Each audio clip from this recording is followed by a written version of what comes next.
സ്ത്രീകളെ സംബന്ധിച്ചിടത്തോളം വലിയ പ്രയാസങ്ങൾ കുട്ടികളെ വളർത്തുന്നതിലൊക്കെ ഉണ്ട്. പലപ്പോഴും എന്ത് ചെയ്യും, ആണുങ്ങളെ എന്ത് ചെയ്യും, ഗൾഫിലാണെങ്കിലും അതേപോലെ ജോലിയൊക്കെ തിരക്ക് പിടിച്ച ആളുകളാണെങ്കിലും കൂടുതൽ ഉത്തരവാദിത്തം പെണ്ണുങ്ങൾക്ക് ഉണ്ടാകുക.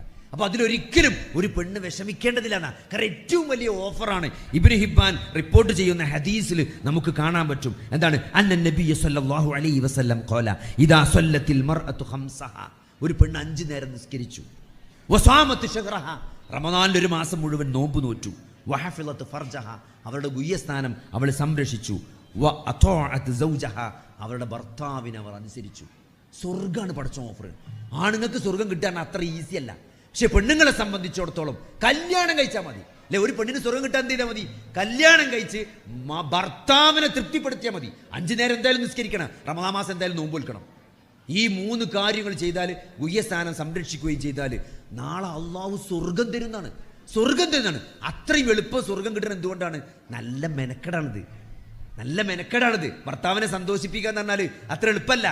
ചിലപ്പോൾ ചൂടാകാനൊക്കെ തോന്നും, ചിലപ്പോൾ സഹകരിക്കാതിരിക്കാൻ തോന്നും, ചിലപ്പോൾ തെറ്റാൻ തോന്നും അല്ലേ. പക്ഷെ അതൊക്കെ ചെയ്യാതിരിക്കണമെങ്കിൽ നല്ല അള്ളാഹുവിൻ്റെ അടുത്ത് നിന്ന് പ്രതിഫലം കിട്ടുമെന്നുള്ള നല്ല എന്ത് വേണം? നല്ല ബോധം വേണം. നോക്കി, ഉമ്മു സുലൈം റളിയല്ലാഹു അൻഹു ആരാണ്? എന്താണ്? അനസ് റളിയല്ലാഹു പറയാണ്, അബൂ തൽഹ റളിയല്ലാഹു അൻഹു ഉമ്മു സുലൈമിന് ഒരു കുട്ടി ഉണ്ടായിരുന്നു.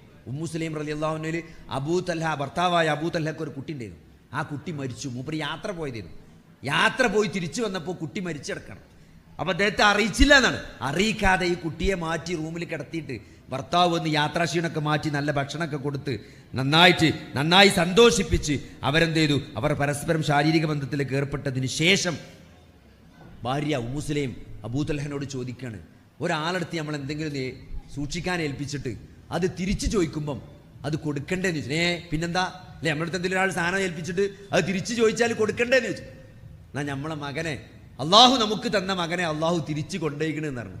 അപ്പോൾ അദ്ദേഹത്തിന് ഭയങ്കര സങ്കടമായി, വിഷമമായി. കാരണം ജനാബത്തിൻ്റെ ഒരു അവസ്ഥയിലാണല്ലോ ഈ ഒരു വർത്താനം കേൾക്കേണ്ടി വന്നത്. അദ്ദേഹം നബിനോട് പോയിട്ട് പരാതി പറഞ്ഞു എന്നാണ് ഇങ്ങനെ കാണിച്ചത്. നബി സല്ലല്ലാഹു അലൈഹി വസല്ലമ പ്രാർത്ഥിച്ചു എന്നാണ്. നബി സല്ലല്ലാഹു അലൈഹി വസല്ലമ പ്രാർത്ഥിച്ചതായിട്ട് ഹദീസിൽ കാണാമെന്നാണ്. നിങ്ങൾക്ക് 2 പേർക്കും ഈ രാത്രിയിൽ അള്ളാഹു ബറക്കത്ത് നൽകട്ടെ എന്നാണ്. എന്നിട്ട് എന്താണ്? ആ രാത്രിയിൽ അവരുടെ ശാരീരിക ബന്ധത്തിലുണ്ടായ കുട്ടി അബ്ദുള്ള എന്നൊരു കുട്ടി ജനിച്ചു. ആ കുട്ടിക്ക് 9 കാര്യങ്ങളായ മക്കളെയാണ് അള്ളാഹു സുബ്ഹാനഹു വ തആല കൊടുത്തത്. നിങ്ങൾ ആലോചിച്ച് നോക്കി. അപ്പം എന്താ